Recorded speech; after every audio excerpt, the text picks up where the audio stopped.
उस समस्या का समाधान आपके हाथ में है, तो किस बात की चिंता? बड़ा गंभीर विषय है। यदि समस्या का समाधान आप कर सकते हैं तो क्यों रोना, समाधान करिए। और जब आप कुछ कर ही नहीं सकते तो फिर क्यों रोना, जो होगा उसको देखा जाएगा। आनंद में रहिए। आप कर सकते हैं तो करिए, नहीं कर सकते तो काहे रोना? अरे मरना ही है तो आज क्यों मरना, जब आएगा तब मरा जाएगा।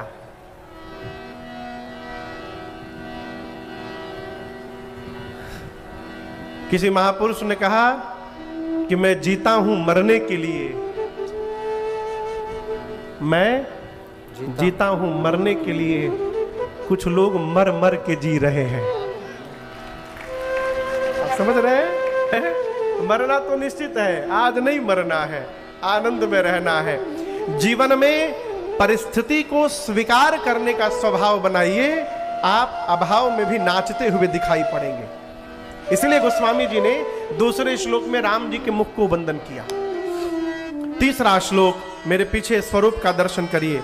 कहते हैं, नील अंबुज यानी नीले बादल के समान जिनका रंग है, नीलांबुज श्यामल कोमलांगम, जिनके श्याम वर्ण के कोमल कोमल अंग हैं, सीता समारोपित वाम भागम, जिनके वाम भाग में मां सीता जी विराजमान है।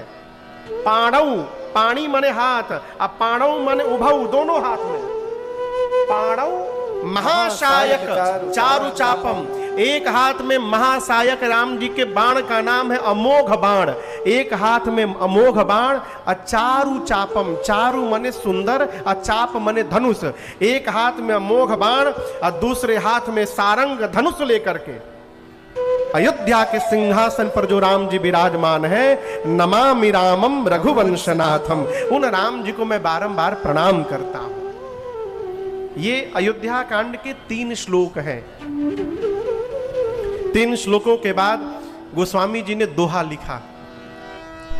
ये दोहा आप लोगों में से किसको किसको याद है? हाथ उठाइए।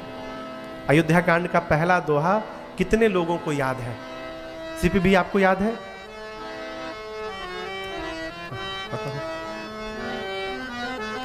चारे 5 लोग उठा रहे हैं, किसी को याद नहीं है ना? सबको याद है। आइए साथ में गाइए मेरे। श्री गुरु चरण सरोज रज, निज मन मुकुर सुधार,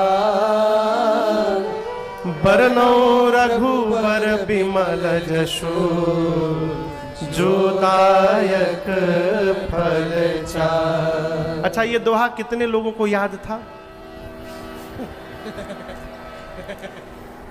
महापुरुष कितने लोग को याद था? पहले क्यों नहीं हाथ उठाए? महाराज हमको तो ध्यान ही नहीं था कि रामचरितमानस का दोहा है, हम तो हनुमान चालीसा का मान के बैठे थे। मानस जी को लाल कपड़ा में बांध के सवेरे शाम अगरबत्ती दिखाने से कुछ नहीं होगा। कई लोग, श्री रामचरितमानस किनके किनके घर में है? हाथ नीचे करिए। कितने लोग डेली पढ़ते हैं? दर्शन करिए। मानस जी को लाल कपड़ा में बांधकर आरती न उतारिए, इससे कुछ नहीं होगा। मानस जी जब तक इस मानस में नहीं आएंगी तब तक जनमानस पर इसका प्रभाव नहीं पड़ेगा। इसलिए नियम बनाकर एक दोहा ही पढ़िए, लेकिन नित्य पढ़िए। पुस्तके पढ़ी विद्या पर हस्ते गतम धनम, किताब में पढ़ी हुई विद्या का आप लाभ तब तक नहीं ले सकते जब तक उसको पढ़ के किताब से बाहर न ले आवे। उसी प्रकार आपका रुपया यदि हमारे पास है तो उस रुपया का सुख आप नहीं ले सकते हैं। भले आप कहते रहिए महाराज जी को लगे हमारे 1 लाख बार आप बोले रहिए, जीवन भर बोलते रहिए महाराज जी को लगे हमारे 1 लाख बार, आप बोलते रहिए, उसका लाभ आपको मिलने वाला नहीं है जब तक महाराज जी आपके हाथ में नहीं रख देंगे तब तक। लेकिन हमें लगे क्योंकि रुपया उपिया नहीं, हम पहले ही बता दे रहे हैं। कुछ लोग के हैं जो हम लौटा देंगे। है। हम ही बताएंगे नहीं के है। ये तो आनंद का विषय है। मानस जी को पढ़ने का स्वभाव बनाइए। बिना पढ़े कल्याण होने वाला नहीं है हो। कथा तो हम 9 दिन सुना के चले जाएंगे, 10वें दिन क्या होगा। इसलिए हम नहीं कहते कि आप 1 घंटा पढ़िए, नियम बनाइए। अभी हमारे एक भैया आए थे नागपुर से, देवानंद भैया, कमरे में बैठे थे। रिश्ते में हमारे साले लगते हैं वो, लेकिन उम्र में हमसे बड़े हैं बहुत, तो हम बचपन से उनको भैया भैया ही कहते हैं। तो नागपुर से अभी आए थे, हमसे बोले राजन बाबू, दरभंगा में आपकी मैंने कथा सुनी थी पहली बार, उसके पहले मैं कथा सुनता नहीं था। आपकी एक बात मैंने सुनी और मुझे इतना धक्का लगा, यही बात जो भी आपको सुनाया कि लोग मानस जी को लाल कपड़े में बांध के रखते हैं और आरती उतारते हैं। मुझे बात स्पर्श कर गया। अब मैंने नियम बनाया कि मैं डेली नित्य श्री रामचरितमानस का 1 चौपाई याद करूंगा, 1 चौपाई। और उस नियम को आज तक मैं पालन कर रहा हूं, और उसको करते करते आज बहुत सारी चौपाइयां हमको याद हो गई हैं, और कई चौपाई हमको सुनाए बैठ के। आप न 1 घंटा पढ़िए, 10 घंटा पढ़िए, 5 मिनट भी ना पढ़िए, 1 चौपाई को पढ़ने में और याद करने में 1 मिनट लगेगा। कितना? यदि 1 मिनट भी हमको अपने सनातन धर्म के रक्षण में नहीं लगा सकते हैं, तो हम मनुष्य कहलाने के अधिकारी नहीं हैं, हमसे अच्छे पशु जी रहे हैं। आप समझ रहे मेरी बात को?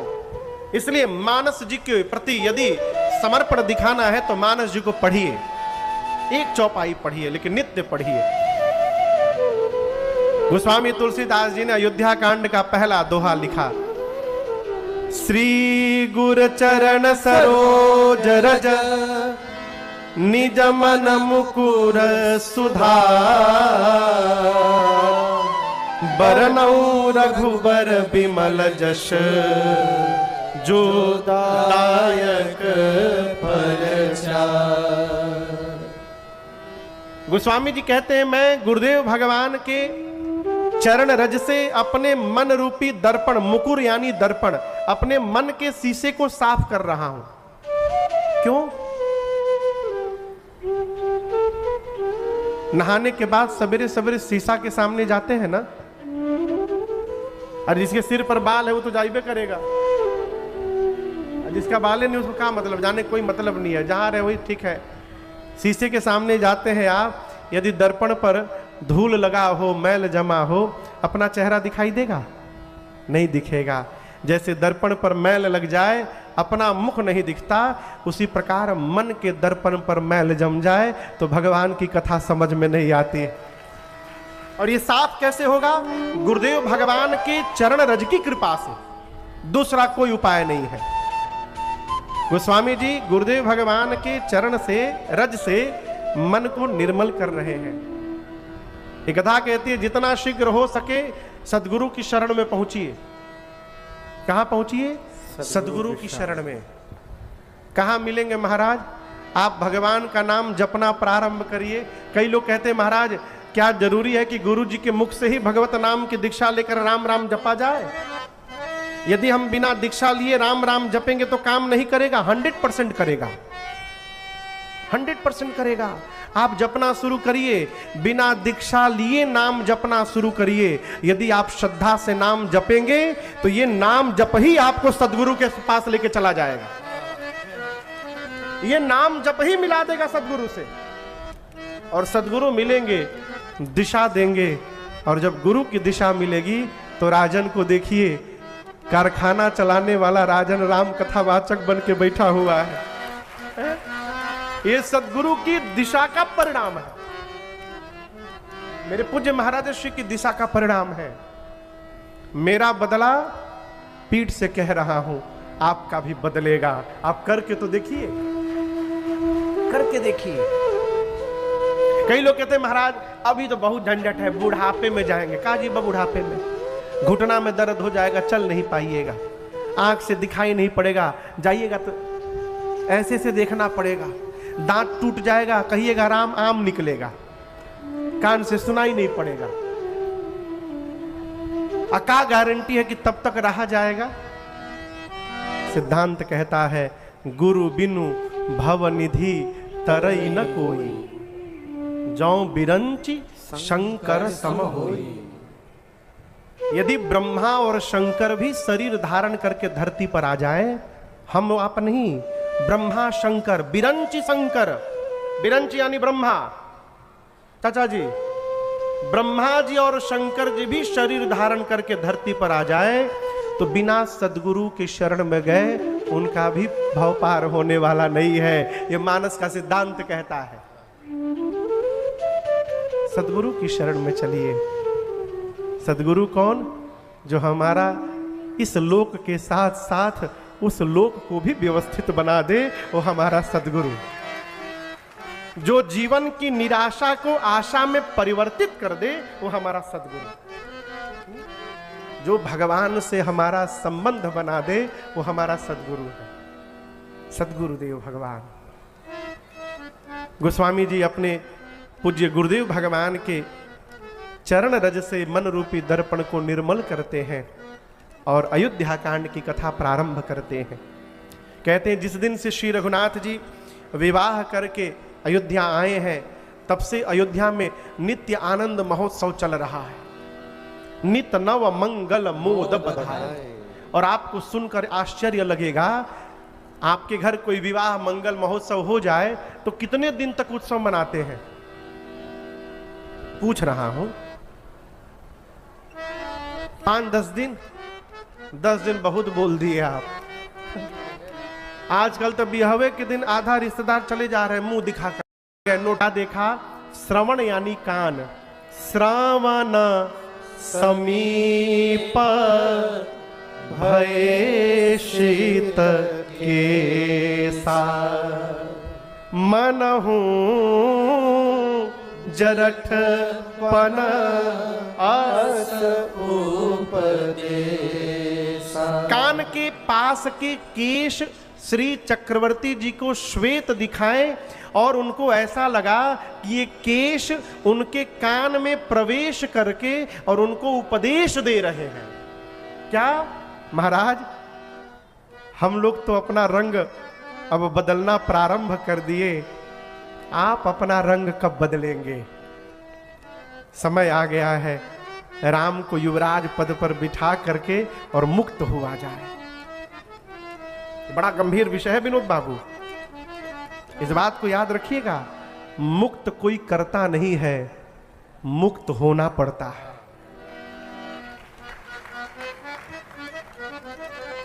और एक बात और कह रहा हूं, मरने के बाद कोनो मुक्ति उक्ति नहीं होती है।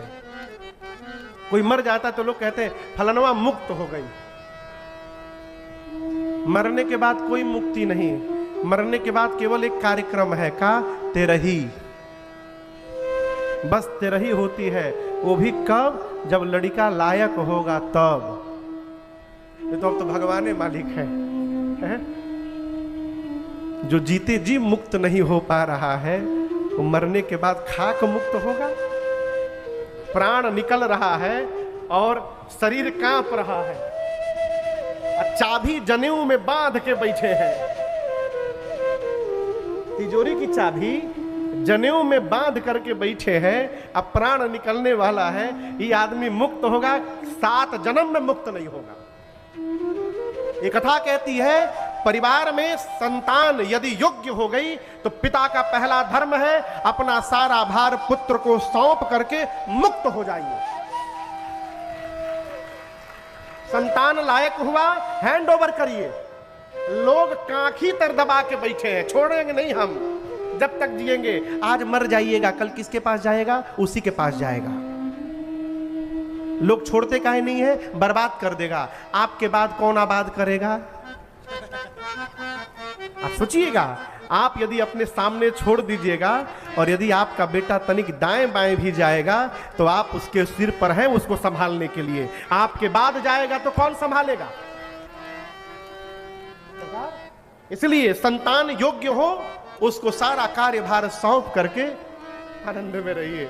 मुक्त होना पड़ता है, कोई मुक्त करेगा नहीं आपको। चक्रवर्ती जी ने देखा कान के पास के केश रंग बदलने लगे। मुझे भी अब बदलना होगा अपने को। राम को युवराज बना देता हूं, फिर निश्चिंत हो जाऊंगा। दौड़ कर गए गुरुदेव भगवान के पास, जाकर दंडवत किए, अपना आर्त विनय निवेदन सुनाए। कहते हैं गुरुदेव क्या पता कल ये शरीर हमारा रहे या न रहे, मैं चाहता हूं आप एक ऐसा आप मुहूर्त बताते ना जिस मुहूर्त पर मैं राम का अभिषेक करके और मैं निश्चिंत हो जाता। गुरुदेव किससे बोले? जोर से बोलिए। गुरुदेव भगवान से। क्या बोले? राम जी के अभिषेक के लिए मुहूर्त बताइए। गुरुदेव भगवान त्रिकालदर्शी है, वो जान रहे हैं कि जो मुहूर्त पूछा जा रहा है ये मुहूर्त 14 वर्ष बाद है। लेकिन चक्रवर्ती जी इतने भाव विह्वल है कि गुरुदेव भगवान ये बोलने की हिम्मत नहीं कर पाए कि महाराज अभी मुहूर्त नहीं है, 14 साल बाद है, कहीं इनका प्राण न निकल जाए। तो गुरुदेव भगवान ने पूछा, महाराज आप अपने राम को जानते हैं कि वो कौन है? चक्रवर्ती जी बोले हमारे पुत्र हैं। बोलिए तो बाद में है, इसके अलावा राम क्या है आपको पता है? बोले हमको इसके अलावा कुछ जानना भी नहीं है। बोले नहीं जानना तो होगा, आपके राम कौन है? महाराज बोले कौन है गुरुदेव आप ही बता दीजिए। बने हुए हैं भयउ तुम्हार तनय सोई स्वामी। और आप जानते हैं ये क्यों हुआ?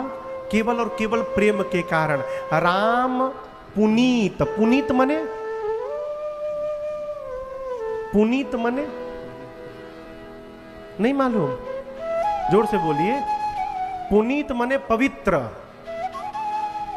पुनीत मने पवित्र। राम पुनीत प्रेम, राम जी पवित्र प्रेम के अनुगामी, अनुगामी है। अनुगामी मने पीछे पीछे चलने वाले। राम जी किसके पीछे चलते हैं? पवित्र प्रेम के। इस बात को याद रखिएगा, ज्ञान जब होगा आप भगवान के पीछे चलिएगा, प्रेम जब होगा भगवान आपके पीछे चलना प्रारंभ करेंगे। पुनीत प्रेम। फिर भगवान ये नहीं देखते कि आप निशाचर हैं, आप पंडित जी हैं, आप शूद्र हैं, आप बनिया हैं, ये हम लोग के लिए है। भगवान को इससे कोई लेना देना नहीं। भगवान तो केवल प्रेम देखते हैं। आपको मानस का एक उदाहरण दूं। मानस में एक पात्र है जिनका नाम है मारीच। क्या नाम है? आप में से कितने लोग मारीच को जानते हैं? जानते हैं?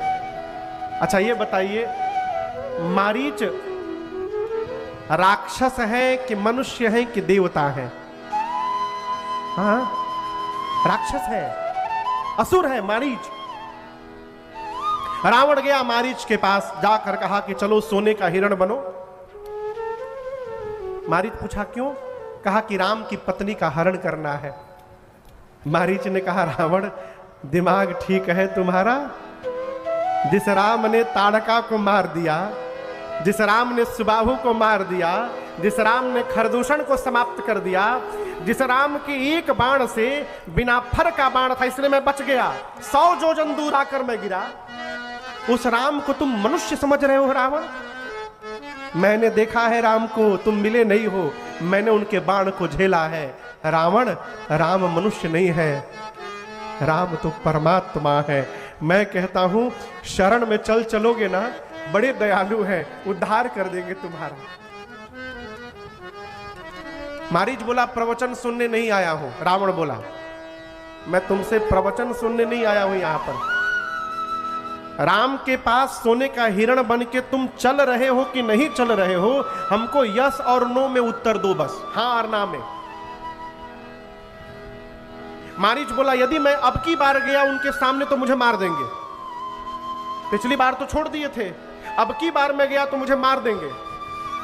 रावण बोला मुंह से क्लियर बोलो ना, जाओगे तो राम मारेंगे ना, तुम एक बार ना बोल के देखो मैं अभी मार दूंगा। कहा तुम ना बोलो मैं अभी मार दूंगा।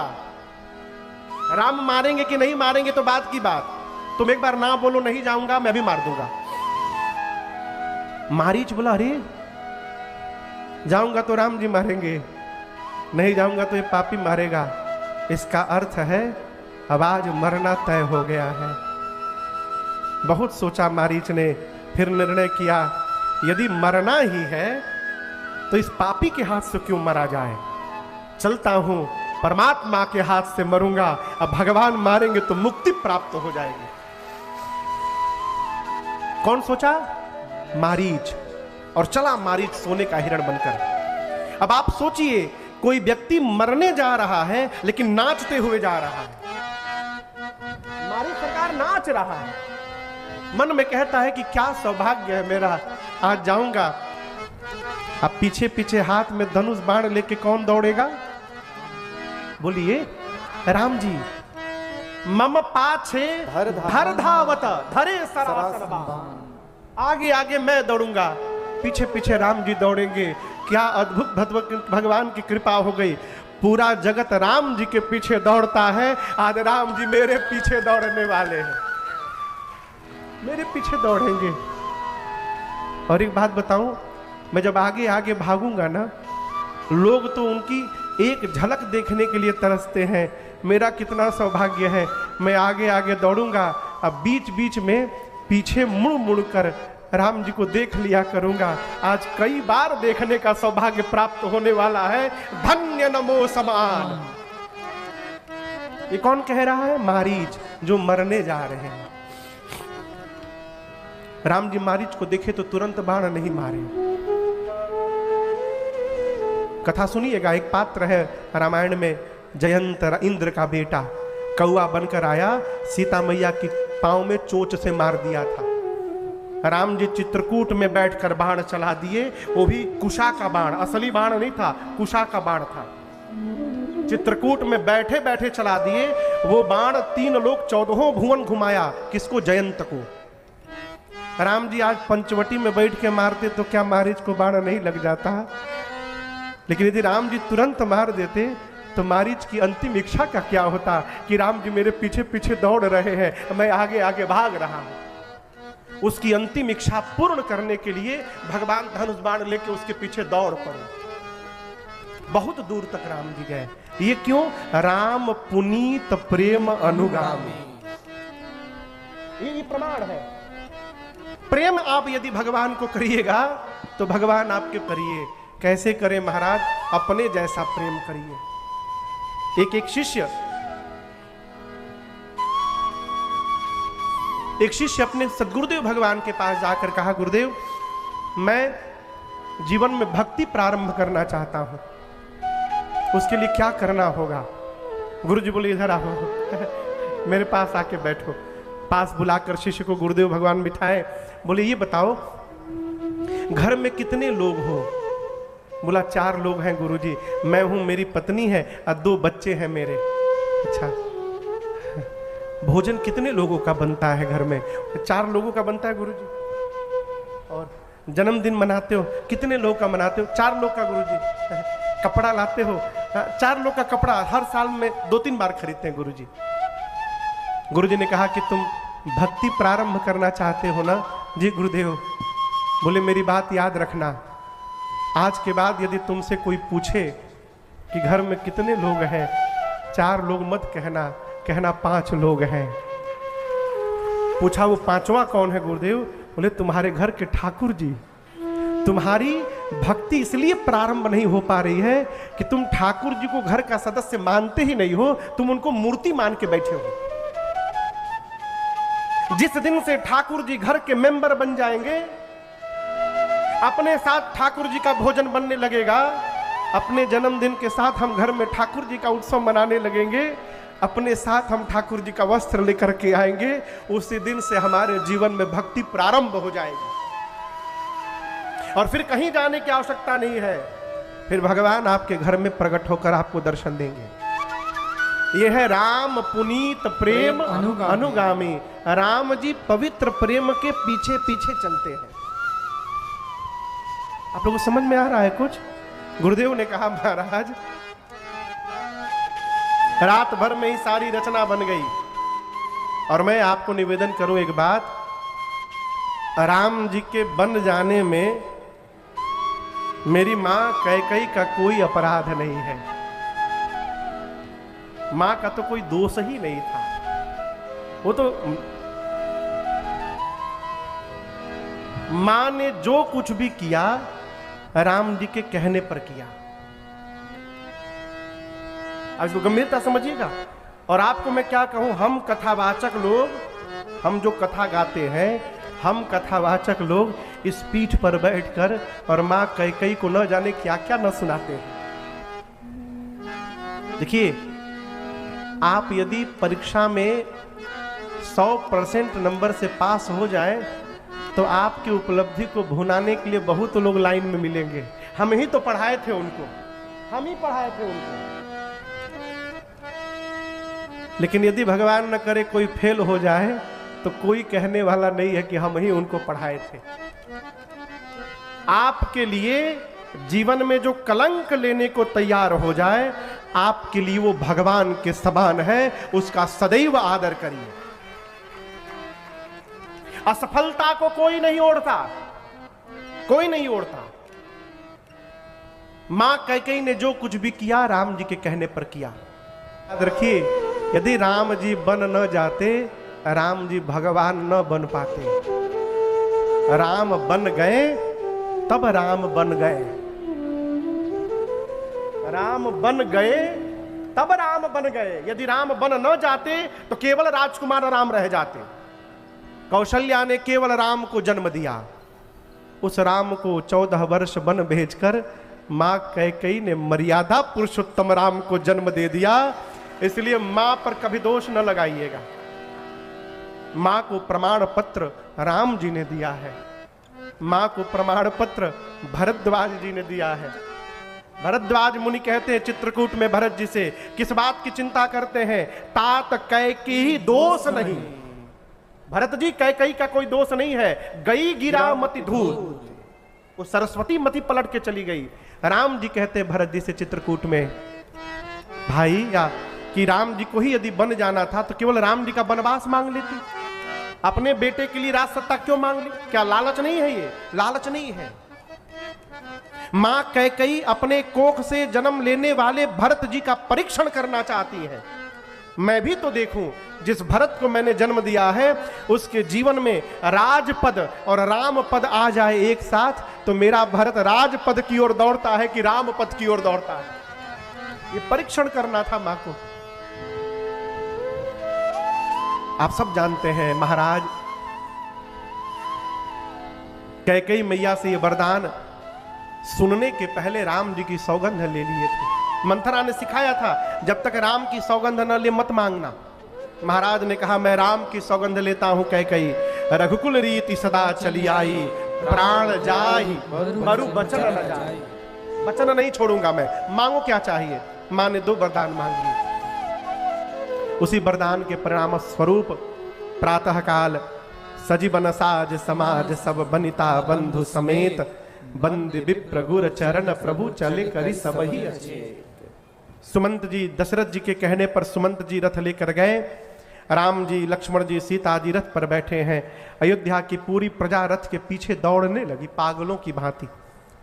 पहले दिन एक नदी है तमसा नाम की, तमसा नाम के नदी के तट पर विश्राम हुआ है।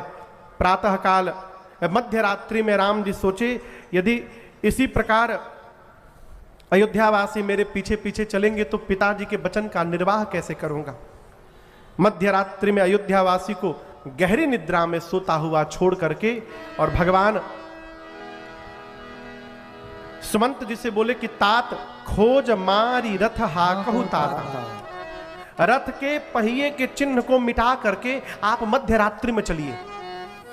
पूरी प्रजा को सोता हुआ छोड़कर भगवान आगे चले और दूसरे दिन तीसरे पहर दिन के राम जी अक्टूबर में 11 अक्टूबर से 19 अक्टूबर तक उसी श्रृंगवेरपुर धाम में राम कथा है। अगले महीने है। गंगा जी का तट आया, भगवान उतरे, दंडवत किए हैं। गंगा जी की महिमा सुनाई। निषाद राजगुह आकर राम जी से मिले हैं। प्रभु ने मित्र बनाया। श्रृंगवेरपुर के राजा हैं। कौन? निषाद राजगुह। रात्रि में एक शीशम के वृक्ष के नीचे कुशा की चटाई बिछाया है निषाद जी ने। राम जी सीता मैया के साथ कंद मूल पा करके उसी चटाई पर सो गए। लक्ष्मण जी दूर पहरा देने लगे।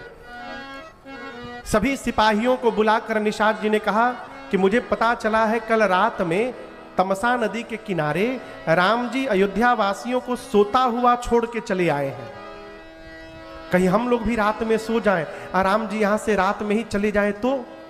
सिपाहियों को बोले चारों तरफ खड़े हो जाओ पहरे में, राम जी को रात में जाने नहीं देना है। सारे उनके सिपाही, राम जी सोए थे, चारों तरफ खड़े हो गए पहरे में जहां तहां। इसके बाद निषाद राजगुरु ने जब भगवान को और मां को कुशा की चटाई पर सोते हुए देखा ना, रोने लगे। क्या करने लगे? रोने लगे। करे नहीं आएगी ना? निषाद जी बोले नहीं आएगी। लक्ष्मण जी बोले देखिए चकाचक सो रहे हैं, यदि उनको दुख होता तो नींद आती, और आपने कैसे कह दिया कि मेरी मां कैकेयी ने दुख दे दिया। निषाद जी, जीवन में कोई किसी को सुख दुख नहीं देता, हम अपने कर्म से सुखी होते हैं और अपने कर्म से ही दुखी होते हैं। मोह के कारण देखा गया सपना हमको सुखी करता है और वही सपना हमको दुखी करता है।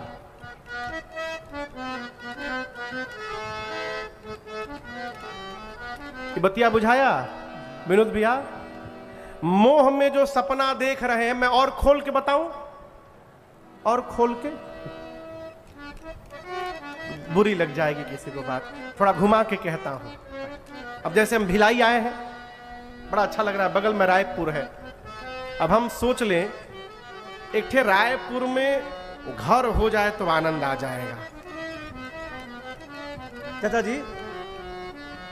चाचा जी रायपुर में जमीन लेके एक ठे घर बन जाए, कितना आनंद होगा ना। रायपुर तो कुम्हारियों में चल जाई। अब हम क्या देख रहे हैं? सपना। ये सपना यदि पूरा हो गया हम सुखी हो जाएंगे, सपना यदि पूरा नहीं हुआ हम दुखी हो जाएंगे। किसी ने हमको दुखी नहीं किया, सपना किसने देखा? हमने, तो हमने अपने आप को दुखी किया। और यदि खोल कर कहूं, एक लोग हमको मिले छिंदवाड़ा में।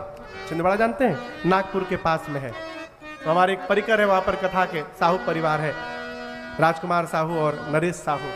बड़ा मेरा बहुत आत्मीय परिवार है, मैं जाता हूं तो वहीं रहता हूं, ऊपर रूम है मेरा। तो वो लोग राम कथा कराए थे 2016 में। तो एक बार मैं वहां गया था तो एक दिन का सत्संग था, सत्संग हुआ नवधा भक्ति पर। फिर ऊपर जब कमरे में गया, एक माई आई मिलने मेरे से, आकर बैठी और प्रणाम करके, मां थी और मैं था, फपक के रोने लगी। मैं पूछा क्या हुआ मैया? बोली महाराज यदि हम आज जिंदा हैं तो आपकी कथा के कारण जिंदा है महाराज। हम पूछे क्यों, ऐसे क्यों बोल रही हो?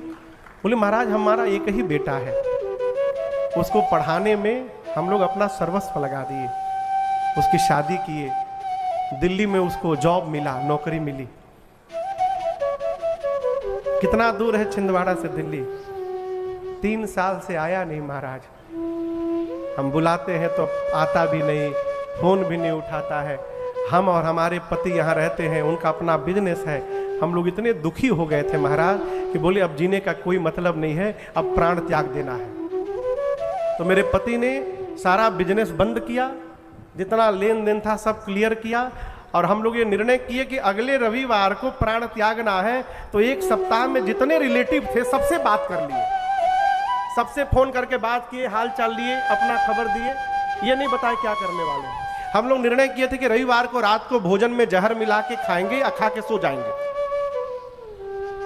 रविवार के दिन सवेरे, उस समय अपने राम जी की कथा आती थी आस्था भजन पर, सुबह 9 बजे से 9:20 तक। बोली महाराज जी सुबह हम लोग टीवी खोल के कथा सुनने बैठे कि आज सुन लिया जाए अंतिम दिन, और उस 20 मिनट की कथा ने ऐसा हृदय परिवर्तित किया महाराज कि हम दोनों एक दूसरे को गले लगाकर घंटों रोए कि कितना बड़ा पाप करने जा रहे थे। उस लड़के ने हमको दुखी नहीं किया, हमने अपने आप को दुखी किया। कैसे? उससे आशा लगाकर बैठे हैं। जीव के भरोसे नहीं रहना है, जगदीश के भरोसे रहना है? और महाराज उसके बाद हम लोग फिर अपना बिजनेस खड़ा किए और आज बड़े आनंद में रहते हैं। उस मां के वचन है। हम ये नहीं कहते बच्चों को न पढ़ाइए, खूब पढ़ाइए, खूब आगे बढ़ाइए, लेकिन आशा लगा करके न बैठिए कि ऐसा होगा तो हम सुखी हो जाएंगे। हुआ भगवान की कृपा, नहीं हुआ आप दुखी हो जाएंगे। आप जो कह रहे थे मामा को लेकर के आनंद में रहिए, कितने दिन, अरे देखिए सबको ठीक ना करिए, जो सबको ठीक करता है ना घरवा वाले मिलकर उसी को ठीक कर देते हैं। कब तक रहिएगा देवेंद्र भैया? अच्छा सुनिए, रैंडमली कोई आदमी खड़ा हो और आप जाकर उससे कहिए हम सब जान गए हैं, हम सब जान गए हैं, हाँ हम सब जान, हमसे कुछ छिपा है, वो आदमी टेंशन में आ जाएगा, न जाने कहाँ जान गया है ये। हम बता देंगे घर में हम सब जान गए हैं। केवट जी बोले हम आपका मर्म जान गए हैं। लक्ष्मण जी बोले राम जी से, भैया जन्म से आपके साथ मैं लगा हूं, आज तक मैं आपका मर्म नहीं जान पाया, और ये अभी अभी आए केवट कहते मर्म जान गया। लक्ष्मण जी बोले कौन सा मर्म जान गए? केवट जी बोले वही जो आप नहीं जानते हैं हम जानते हैं। बोले भाई साहब क्या जानते हैं तो बताइएगा। केवट जी बोले मैं जानता हूं कि आपके भैया कौन है। लक्ष्मण जी बोले कैसे जानते हैं, क्या जानते हैं? केवट जी बोले देखिए लक्ष्मण जी, नाव चलाना हमारा खानदानी पेशा है। बाबूजी चलाए, बाबा चलाए, बाबूजी के बाद हम चला रहे हैं, हमारी बाद हमारा लड़का भी नाव वहीं चलाएंगे। डेली हम लोग सैकड़ों लोगों को इस पार से उस पार, उस पार से इस पार करते हैं। यही काम है। लोग आते हैं नाव मांगते हैं, लेकिन आपको एक बात बताऊं, आज जिस प्रकार से राम जी ने मुझसे नाव मांगी है ना, इस प्रकार से आज तक किसी ने मेरे से नाव नहीं मांगी थी। लक्ष्मण जी बोले ये कोई अलग ढंग से मांग लिए क्या? बोले हाँ, आज तक जो भी आया मुझे आदेश देता था, ऐ केवट नाव लेकर इधर आओ। आदेश हम उसको देते हैं जिसको अपना सेवक मानते हैं, अपना नौकर मानते हैं। राम जी ने आदेश नहीं दिया, राम जी ने निवेदन किया है। निवेदन हम तब करते हैं जब हम ये मानते हैं कि जिस वस्तु को मांगी जा रही है वो वस्तु हमारी नहीं, सामने वाले की है। राम जी मुझे नाव का मालिक बना रहे हैं। आज तक जो आया मुझे नौकर बनाता रहा, पहली बार कोई आया है जो मुझे मालिक बना रहा है। और सामने वाले को मालिक बना देना, ये जगत के मालिक को छोड़कर दूसरा कोई नहीं कर सकता है। मैं जान गया ये राम जी कौन है। मैं नाम नहीं लाऊंगा, कहो। ऊपर से मेरी लकड़ी की नाव दिन रात पानी में रहती है, पानी पी पी कर, सोख सोख कर, और ये लकड़ी मुलायम हो गई है। पत्थर को तो 5-10 मिनट टाइम भी लगा होगा। ये लकड़ी की नाव पांव का धूल देखते मेहरारू बन जाएगी। ना ना, इतना बड़ा रिस्क हम लेने वाले नहीं है। यही नाव चलती है तो घर में भोजन आता है। प्रभु हमार 10-12 छोट छोट लड़का है, नाव चली जाएगी, हमारा लड़का खैला बिना मर जाएंगे। लक्ष्मण जी बोले तब का पांव धुलवाइए, जड़ी बूटी निकाल के बाहर कर देता हूं। उसे नो प्रॉब्लम, आइए बिठाइए, उस पार ले चलूंगा आपको। लक्ष्मण जी राम जी से बोले भैया पहली बार आपने मैनेजमेंट संभाला आज। मना कर दिया, फेल हो गया। यदि मैं मांगता नाव और यदि मना करता ना, ये इसको मैं बता देता। राम जी बोले इसीलिए तो नहीं मांगने दिया आपको कि आप बता दिए होते। अरे मना कर दिया तो क्या हुआ, मेरे भगत हैं। लक्ष्मण जी बोले अच्छा, मतलब जो आपकी बात न माने सब आपके भगत। राम जी बोले और कौन मेरी बात नहीं मान रहा है? लक्ष्मण जी बोले पीछे देखिए, 2 घंटा पहले आप सुमंत जी को कहे थे ना रथ लेकर जाओ वापस अयोध्या, देखिए पेड़ के नीचे खड़े हैं, गए नहीं हैं। देखिए उनको आप कही रहे हैं चले जाओ, वो जा नहीं रहे हैं। और इन भाई साहब से आप कही रहे हैं आ जाओ, तो ये आ नहीं रहे हैं।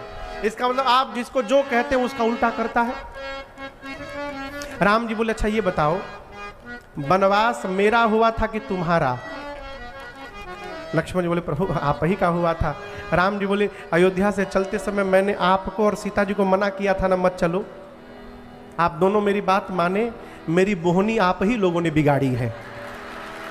घर से चलते समय आप दोनों ने मेरी बोहनी बिगाड़ दी, देखिए परिणाम। अब जो मिल रहा है कोई मेरी बात सुन ही नहीं रहा। केवट जी खड़े होकर प्रभु धो ली। लक्ष्मण जी बोले क्या धो ली? आप जो कही रहे हैं वो घटना केवल एक बार घटी है केवट जी, एक बार। यदि इनके पांव में जादू होता तो ये बताइए, उसके बाद तो कई पत्थरों पर पांव रखे, दूसरा कोई पत्थर क्यों नहीं बना स्त्री? क्या जवाब है इसका? केवट जी बोले हम मूर्ख हैं लेकिन इतने बड़े मूर्ख नहीं हैं। हम भी जानते हैं कि सारे पत्थर नहीं बदलते हैं, लेकिन हम आपसे एक प्रश्न पूछे, आप बताइए कौन सा पत्थर स्त्री में बदल गया था, आप बताइए। अब लक्ष्मण जी फंस गए। केवट जी बोले मैं बताता हूं। चलते चलते जिस पत्थर की ओर राम जी ने हाथ से इशारा करके पूछा था गुरुदेव वो कौन सा पत्थर है, जिस पत्थर की ओर हाथ से इशारा किया वो बदल गया। आज किनारे लाइन से नाव खड़ी है, किनारे नदी के किनारे वाली नाव नहीं दिखाई दी राम जी को। अब मेरी नाव बीच नदी में खड़ी थी, ये दिखाई पड़ गई। आज राम जी मेरी नाव को भी हाथ से इशारा किए हैं, ले आओ। इसका मतलब इशारा हो गया है, खतरा मंडरा रहा है आज भी। अब मैं इतना बड़ा रिस्क लेने वाला नहीं हूं। पांव धुलवाइए प्रभु, फिर आपको लेके चलूंगा। केवट जी कहते हैं प्रभु सवेरे हम जो भोजन किए हैं ना, पत्तल में जो जूठा छोड़ के आए होंगे वही भोजन है। हमारा लड़का सब छोटे छोटे हैं प्रभु, नाव चलती है तो घर में भोजन जाता है। यदि आपके पांव के जादू से मेरी नाव स्त्री बन जाएगी, हमारे घर का रोजी रोटी मर जाएगा, हमारे बच्चे रात को भूखों मर जाएंगे प्रभु। देखिए किसी पर कितना भी जुल्म करना चाहिए, परंतु जीवन में कभी भी किसी की रोजी रोटी के साथ खिलवाड़ नहीं करना चाहिए प्रभु। ये नाव हमारी रोजी रोटी है, ये नाव चली गई लड़का मर जाएंगे। आपको एक और बात बताएं, हम लोग वेद पुराण नहीं पढ़े हैं कि नाव चली गई तो पूजा पाठ करके पेट पाल लेंगे पूरा परिवार। अरे सब परिवार मेरो याही लागी राजा जो हो दीना बितहीन कैसे दूसरी गढ़ाई। पूरा परिवार नाव के भरोसे जीवित है, रुपया पैसा नहीं है कि नाव चली गई तो दूसरी नाव बनवा लेंगे। दीन है, वित्तहीन है, कैसे दूसरी गढ़ाई हो। और आपको एक बात दूसरा टेंशन बताएं राम जी आपको, मैंने सुना है कि जो स्त्री बनती है वो ब्राह्मणी बनती है। पहले आप हमको ये क्लियर करिए, आप हमारे उद्धार के लिए आए हैं कि हमारी नाव के उद्धार के लिए आए हैं? मैंने आप चाहते हैं कि हमारा नाव ब्राह्मणी बन जाए, हम मल्लाह के मल्लाह बने रहे? भगवान कुछ बोले नहीं कि धो लो कि मत धो लो। लक्ष्मण जी बोले भैया अब हम इनके नाव पर अब नहीं जाएंगे, बहुत ये बात कर ली है, अपना नाव लेके जाइए, हम दूसरे नाव पर जाएंगे। जाओ यहां से, हम दूसरे की नाव पर जाएंगे। केवट जी बोले क्या दूसरे की नाव पर? बुला लो, यही खड़ा हूं, दूसरे नाव वाले को बुला लो। आप क्या समझते हैं हमको हल्के में ले रहे हैं? नाविक एसोसिएशन फेडरेशन का प्रेसिडेंट हूं मैं यहां पर, बुला लीजिए। देखता हूं हमारी रहते क्या आवत ही जा, कोई आएगा नहीं, जाना होगा इसी नाव पर, लेकिन जाने के पहले पांव धोऊंगा मैं। यदि देखिए आपको पांव धोने में दिक्कत है, दिल धुलवाने में, तो हमारे पास एक सेकंड ऑप्शन है। लक्ष्मण जी बोले क्या ऑप्शन है? केवट जी बोले यही घाट ते थोड़ी के दूर है, कटिलो जलत हा दिखाई मौजूद। किनारे किनारे चलिए, एक जगह ऐसा है मैं जानता हूं जहां केवल कमर भर पानी है। आपकी बात हो गई, नाव की आवश्यकता ही नहीं, पैदले हिला देम हम। हिलाना समझते हैं? हाँ। केवट जी कहते हैं अरे हिल जा मलिकार बाहेला न भिरिए। एकदम बगल में, हम जान रहे हैं पैदल कमर भर पानी है, आप डरिए मत, आगे आगे हम चलेंगे लाठी लेकर, आगे आगे मैं, पीछे पीछे आप आइए, कोई पांव धुलवाने की आवश्यकता नहीं, पैदल उस पार। लक्ष्मण जी बोले 2 घंटा बर्बाद किए हो, पहले बताना चाहिए था ना। चलिए बहुत अच्छे हैं आप, तुरंत चलिए। केवट जी बोले कहां चलिए? आप जहां बता रहे थे, बोले रात में चलूंगा। अभी सुबह का 8 बजा है, कब चलूंगा? लक्ष्मण बोले रात में मतलब? केवट जी बोले गरीब हूं लेकिन मूर्ख नहीं हूं, अभी अभी मेरे सवेरे बोहनी भी नहीं भई है। यदि आपको वहां ले जाकर पैदल पार करा दूं और ये बात मार्केट में लीक हो गई तो कहिए कौन पैसेंजर हमारी नाव पर बैठने आएगा? सब पैदल पार होने लगेंगे। आप चाहते हैं अपने हाथ अपने धंधा पर हम कुल्हाड़ी मार दे? दिन भर वेट करिए। लक्ष्मण जी बोले नहीं कर सकते। केवट जी बोले धुलवा लीजिए अभी धुलवाइए, तुरंत पार कर दूंगा। केवट जी अपनी गरीबी रोने लगे, कहे प्रभु हम दूसरा कोई धंधा नहीं जानते हैं, इसी नाव के भरोसे परिवार चलता है नाथ, पांव धुलवाइएगा तभी आपको उस पार ले चलूंगा। राम जी कुछ नहीं बोले। केवट जी परेशान, आखिर राम जी बोल क्यों नहीं रहे हैं? तब केवट जी के मन में एक बात आई, अब वो राम जी के चारों तरफ गोल गोल घूमने लगे। केवट जी, लक्ष्मण जी बोले अब क्या कर रहे हैं आप? केवट जी बोले अब जाके समझ में बात आई, राम जी बोल क्यों नहीं रहे थे? लक्ष्मण जी बोले क्या समझ गए? केवट जी बोले कि राम जी जो कपड़ा पहने हैं ना, उस कपड़ा में कोई जेब नहीं बना है। और जेब नहीं बना है इसका मतलब कि हमरे नियर रामो जी आज ठन ठन गोपाल हैं, इनके पास कुछ है वो नहीं। अब मैंने अपनी इतनी गरीबी सुना दी कि नाव चलेगी तो घर में भोजन जाएगा, राम जी के पास कुछ है ही नहीं है देने के लिए, इसीलिए नहीं बोल रहे थे। यही बात है ना, पहले बताना चाहिए ना आपको राम जी। चलिए आपको इस संकोच से भी मुक्त कर देता हूं। ऐसा प्रसंग आपको धरती पर कहीं नहीं मिलेगा जहां भक्त भगवान को संकोच से मुक्त कर रहा हो, केवल यही प्रसंग है। केवट जी बोले प्रभु हम आपको संकोच से मुक्त करते हैं, हम आपका पांव धोएंगे, आपको नाव पर बिठाएंगे, गंगा के उस पार पहुंचाएंगे। और राम जी विश्वास करिए मेरी बात का, हम कसम खा के कहते हैं हम आपसे कुछ मांगेंगे नहीं राम जी, हम कुछ नहीं मांगेंगे, हम ऐसे ही आपको पार उतार करके चले आएंगे। आपको विश्वास नहीं हो रहा होगा, हम जानते हैं, क्योंकि इतनी गरीबी मैंने सुनाई है। राम जी विश्वास करिए, आपको विश्वास नहीं हो रहा है ना, हम आपकी सौगंध खाते हैं राम जी, और आपके पूज्य पिताजी की सौगंध खाते हैं, हम कुछ मांगेंगे नहीं आपसे। जैसे केवट जी ने राम जी और दशरथ जी की सौगंध ली, लक्ष्मण जी निकाले बाण चढ़ा के तान दिया, मार दूंगा इसको। इसकी इतनी हिम्मत, इसने पिताजी और भैया की सौगंध ले ली। केवट जी बोले मार देंगे। एक भाई हाथ फैला के मांग रहा है और दूसरा भाई बाण दिखा रहा है। आप समझ लीजिए मैं मरने से नहीं डरता, आप मार दीजिएगा तुरंत मारिए। और एक बात याद रखिएगा लक्ष्मण जी, आप मारिएगा तो मैं मरूंगा नहीं। लक्ष्मण जी बोले अरे मूर्ख, असली बाण है, असली है, मर जाओगे। बोले आपको लग रहा है, मैंने सुना है कि मरते समय यदि आपके भैया का नाम केवल मुख पर आ जाए तो उस जीव की मुक्ति हो जाती है। नाम आ जाए, आप मारिए ना बाण, आप मुझे बाण मारिएगा मैं मरूंगा, लेकिन मेरे मुख पर राम जी का नाम तो छोड़िए, साक्षात मेरी आंखों के सामने राम जी खड़े रहेंगे। ऐसी मृत्यु कौन मरेगा? मैंने सुना है मरने वाले के मुख में गंगा जल छोड़ा जाता है। आप टेंशन न लीजिए कि मेरे परिवार वाले घर में है, कौन मेरे मुंह में गंगा जल डालेगा। आप तो कहे बाण चलाइए, जैसे बाण लगेगा ना, गंगा जल छोड़िए 2 बूंद, बगले में गंगा जी बही रही हैं, मैं बाण लगने के बाद गंगे जी में कूद जाऊंगा। और 2-4 बूंद नहीं लक्ष्मण जी, तब तक पीऊंगा जब तक मरी न जाऊं है। और एक बात कहें, आपके भैया तो दयालु हैं, मैं मर जाऊंगा तो कम से कम मेरे अंतिम संस्कार तक तो राम जी रुकेंगे ही यहाँ पर। आप सोचिए ना, एक तरफ गंगा जी रहेंगी, एक तरफ रघुनाथ जी रहेंगे, और इन दोनों के बीच में केवट की चिता सजाई जाएगी। ऐसी मृत्यु ब्रह्मांड में किसी को नहीं मिलने वाली है। अब आप देरी कर रहे हैं लक्ष्मण जी, जल्दी चला दीजिए बाण। लक्ष्मण जी राम जी से बोले भैया ये तो बड़ा ज्ञानी है, तब से मूर्ख मूर्ख कह रहा है, ये मारने लायक नहीं है। लक्ष्मण जी अपना बाण पीछे कर लिए।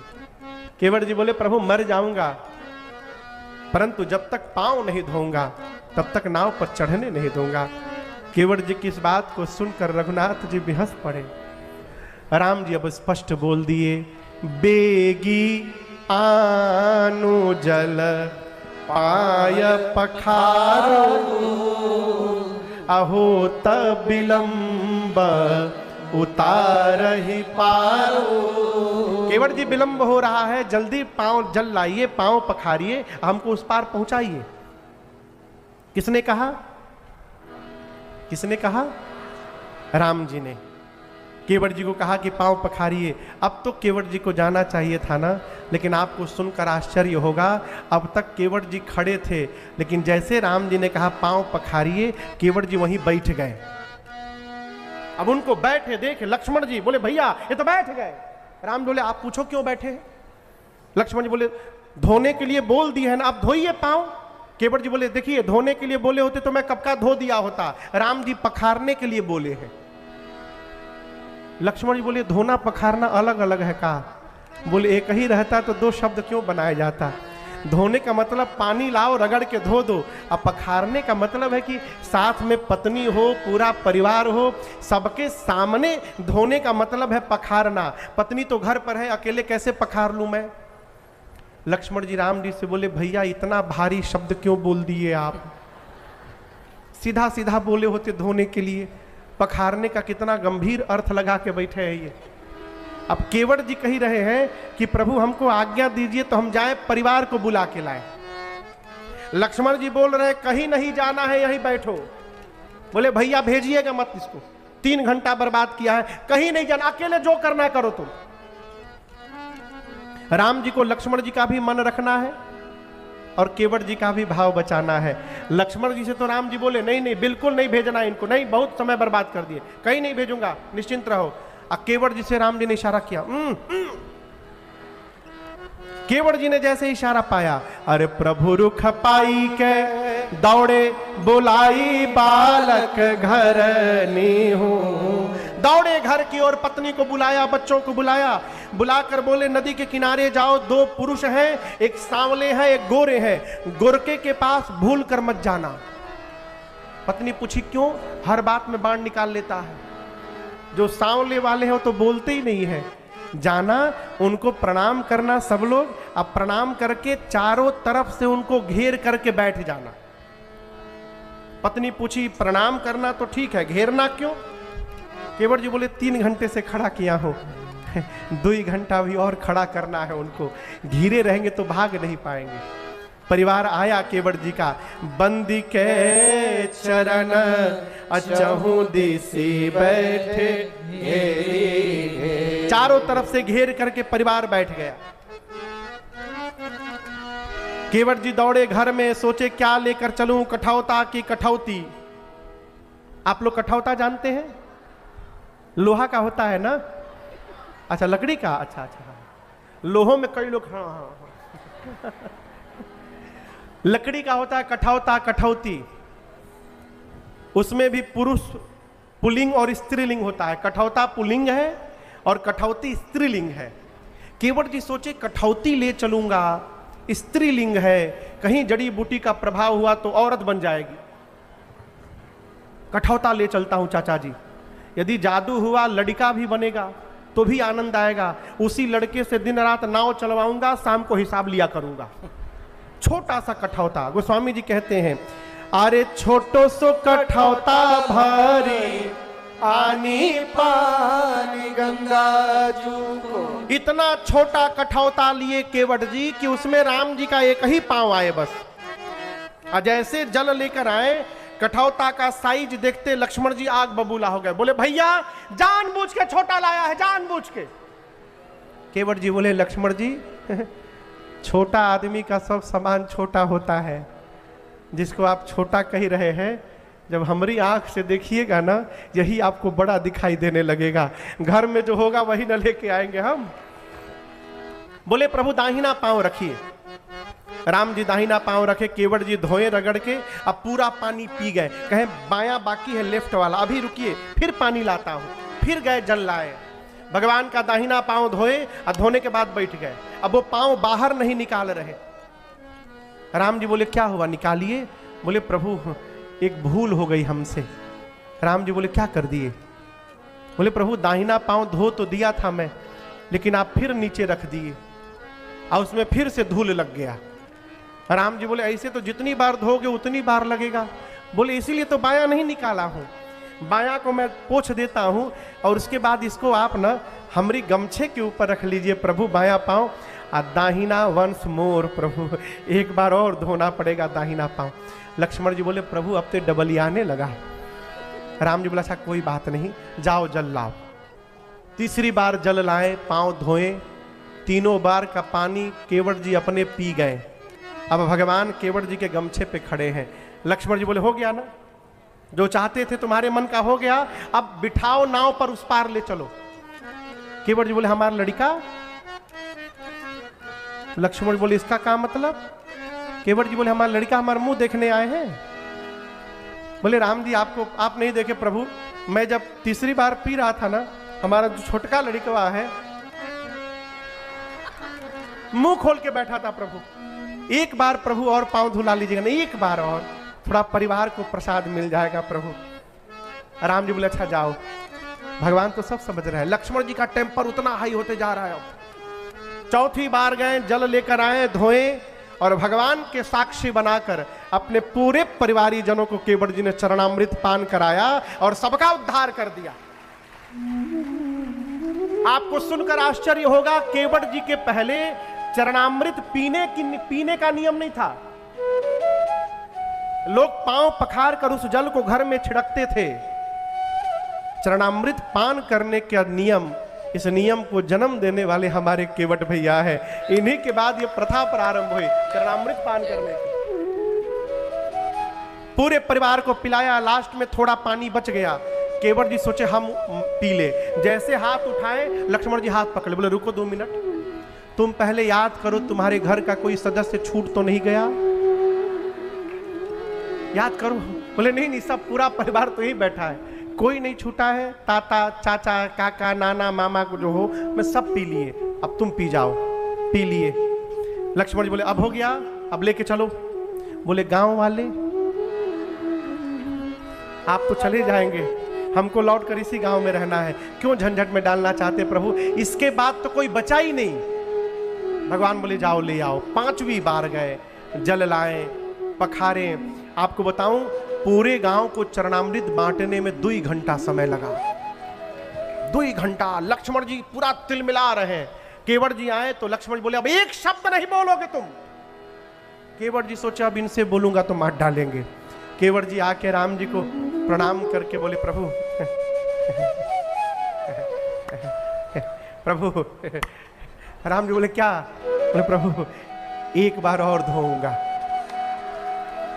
राम जी बोले अब क्यों धोओगे, कितना विलंब हो रहा है केवट जी, कब से हम लोग खड़े हैं पार जाने के लिए। केवट जी बोले प्रभु यही तो मैं कह रहा हूं, आपसे पहले भी बहुत लोग खड़े हैं पार जाने के लिए।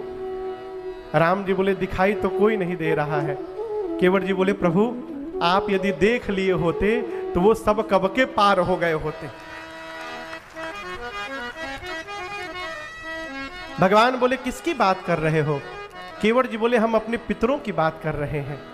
प्रभु हमारे सारे पितृ फंसे हुए हैं, मैं चाहता हूं जो स्वाद मेरी जिह्वा को मिला है वही स्वाद मेरे बाबूजी को मिल जाए, मेरे बाबा को मिल जाए, मेरे परबाबा को मिल जाए, वही चरणामृत मैं अपने पितरों को पिलाना चाहता हूं। प्रभु एक बार यदि पांव धुला लीजिएगा ना आप, उसी जल से पितरों का तर्पण करके और उनके जन्म जन्मांतर के प्यास को मैं समाप्त कर देना चाहता हूं। भगवान ने अनुमति दी और केवट